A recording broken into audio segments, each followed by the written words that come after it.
Au nom du Père et du Fils et du Saint-Esprit, ainsi soit-il. Pendant le temps, chers fidèles, pendant le temps qui suit la Pentecôte, les églises semblent vouloir rappeler à ses enfants le grand devoir de la perfection chrétienne et de la persévérance. Une chose est prendre une résolution, une autre est durer dans cette résolution. Déjà dans l'office du 4e dimanche, nous avons vu que la confiance en Dieu était le grand principe de la sanctification. Sans crainte de revenir sur ce temps, cette messe du 4e dimanche, eh bien, nous allons insister aujourd'hui encore sur ce point, d'autant que l'office de la messe nous y invite. Le thème général de cette page liturgique peut s'énoncer ainsi: nous devons avoir confiance en Dieu pour des raisons d'ordre général, puis pour des raisons inhérentes à notre titre d'enfant de Dieu, de baptisé, à notre titre, autrement dit, de catholique, et puis pour la raison concluante et déterminante que Jésus est infiniment bon. Il faut avoir confiance dans le Seigneur parce qu'il a la force de son peuple et que c'est à sa protection spéciale que la nation doit son salut. Le juste, poursuivi par la jalousie du démon ou par la rage de l'impie, pourra tout en s'appuyant sur la force de Dieu. Il nous arrive de constater, chers fidèles, notre impuissance, notre faiblesse, de pleurer nos chutes, nos infidélités. Pourquoi cette faiblesse, ces chutes, sinon parce que souvent nous voulons nous confier en nous. Souvenons-nous alors de ces paroles: sans moi, vous ne pouvez rien, et je puis tout en celui qui me fortifie. L'Église, pour revenir à cette époque, et on retrouve d'ailleurs plusieurs époques de ce genre avec différentes attitudes des uns et des autres, l'Église persécutée par les païens et par les hérétiques ne se tairait être ébranlée parce que le Christ est sa force.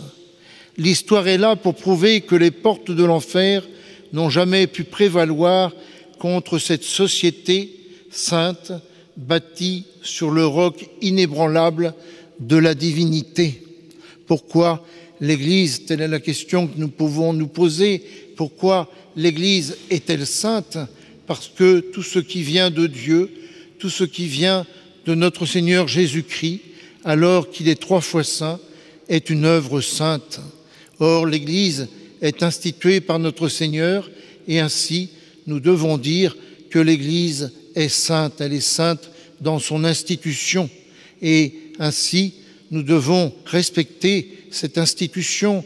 Nous devons respecter la volonté de Dieu à travers ce travail qu'il a réalisé pour nous, membres de l'Église, baptisés, et ainsi nous en sommes membres, et qui profitons de ces biens qui nous sont donnés. Ce sont les grâces, c'est la vie divine, ce sont les bienfaits que nous trouvons dans ces moyens institués aussi par notre Seigneur que sont les sacrements pour avancer, pour progresser, pour vivre de Jésus-Christ. Alors, il faut aussi l'espérance en la grâce de Dieu. Il faut que nous soyons, autrement dit, morts au péché et à tout ce qui conduit au péché. Il faut que nous vivions de la vie même du Christ ressuscité, puisque par le baptême, nous sommes hantés et greffés sur le Christ. Savons-nous conformer notre vie de chaque jour à ce grand saint principe que l'apôtre nous rappelle et qui est la base de la doctrine, comme il est le fondement de la vie chrétienne? Ne soyons pas de ceux qui prétendent qu'on peut pécher sans vergogne dès lors qu'on se confie en Dieu, sans retour, hélas, comme le monde ignore et méprise les merveilleux effets de ce grand sacrement de baptême. Cette ignorance contribue beaucoup au dérèglement des mœurs qui règnent dans le monde, ô combien actuel. ce dérèglement entraîne des foules dans le mal, dans cette voie qui n'est plus celle du tout tracée par notre Seigneur, mais qui amène à vivre isolé parce que Jésus-Christ n'est plus le repère, parce que Jésus-Christ n'est plus la vie de l'âme. Et alors, cet isolement correspond à un retour sur la personne elle-même, sur sa volonté propre, sur son amour propre, indépendamment de tout le reste et de tout ce que peut apporter notre Seigneur à chacune de nos âmes. Il nous a montré, annoncé, symbolisé cette grande force, ce pain substantiel de l'âme, ce pain de vie qui n'est autre que son propre corps, son sang, son âme, sa divinité. Eh bien, c'est ce qui va nous nourrir, c'est ce qui va nous permettre d'avancer et dont nous trouvons la parabole aujourd'hui dans l'Évangile. En même temps qu'un exemple, il multiplie la nourriture, une nourriture temporelle, pour nous montrer que plus tard, lorsqu'il aura institué le sacrement de l'Eucharistie, il multipliera sa présence dans l'hostie, hostie consacrée par notre Seigneur lui-même au jeudi saint et ainsi consacrée lorsque le prêtre célèbre la messe et prononce ces paroles, élevant l'hostie à l'adoration des fidèles pour leur rappeler que ce n'est plus que du pain, mais c'est le corps de notre Seigneur, sous les apparences simplement du pain, et pour le vin qui est devenu le sang du Christ, sous les apparences du vin.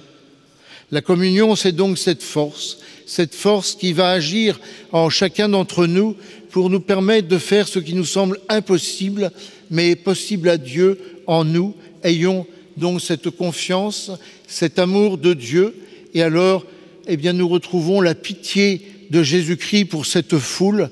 Il va se donner à elle beaucoup plus qu'on peut l'espérer. Il va se donner en nourriture et ainsi agir au plus profond de nous-mêmes, c'est-à-dire en notre âme qui, si elle a un commencement, n'a pas de fin. Elle est faite pour l'éternité et non seulement, mais pour l'éternité bienheureuse. Alors, chers fidèles, allons souvent à la Sainte Table, allons souvent à Jésus, allons le recevoir pieusement dans les bonnes dispositions, nous étant confessés si besoin est, et recevons-le, sachant bien qu'il agira en nous, que ce qui nous paraît impossible est possible à Dieu. Ces transformations que nous avons du mal à opérer, ces efforts qui nous coûtent, eh bien, le divin médecin, s'offrant à nous, va nous aider à réussir notre effort et à nous vaincre nous-mêmes pour avancer avec lui, en lui et par lui. Demandons tout cela à notre Seigneur au cours de la messe.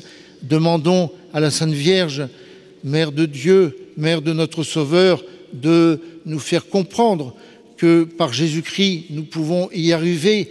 Nous le savons, mais régulièrement, nous devons y revenir et ainsi nous progresserons au nom du Père et du Fils et du Saint-Esprit. Ainsi soit-il.